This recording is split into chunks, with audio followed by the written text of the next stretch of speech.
मैंने कथाओं में कई बार गाया है, फिर गाएंगे।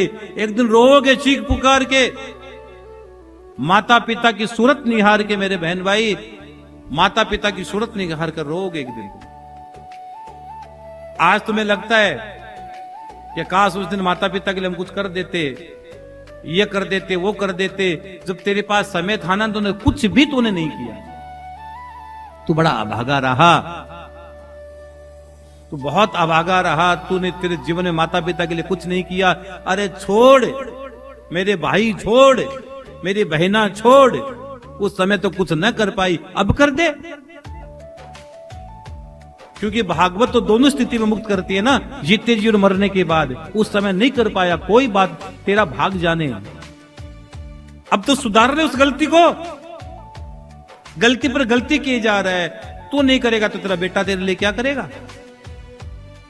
कोई बात नहीं। और अगर तूने सेवा की है तो भी और नहीं की है तो भी, अब भी तेरे पास मौका है उस जीवात्मा के लिए, उसे आत्मा के लिए, उस जीव के लिए जो आत्मा चली गई है शरीर को छोड़कर। उस आत्मा की तो मुक्ति अब तो करवा दे, उसके लिए अब तो कुछ कर दे, उसके लिए कुछ तो अब तो कर सकता है। और अभी भी नहीं करेगा तो कब करेगा? और उस आत्मा की मुक्ति का कोई सर्वश्रेष्ठ कोई समय होता है तो वो समय होता है गया, श्राद्ध। गया में तर्पण, पिंडदान और पितृपक्ष। ये 16 दिन वरदान है पितरों के लिए, वरदान।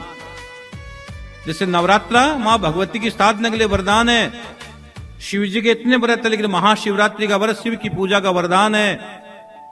इसी तरह मेरे बहन भाई, हम आपसे कह रहे हैं कि मात दादा दादी जो भी पूर्वज है उनकी मुक्ति के लिए ये समय 16 दिन वरदान से कम नहीं है, परम परम परम वरदान है। इसलिए महाराज जी बताओ हम क्या करें? आप बार बार कह रहे हो, हमें बताओ क्या करें? आप अपना नाम और गोत्र भेजिए, अपने पुरखों का नाम बताइए हमें। पुरखों के नाम से गया जी की पवित्र धरती पर जो परसों से प्रारंभ हो रही है श्राद्ध पक्ष, यानी 7 तारीख को,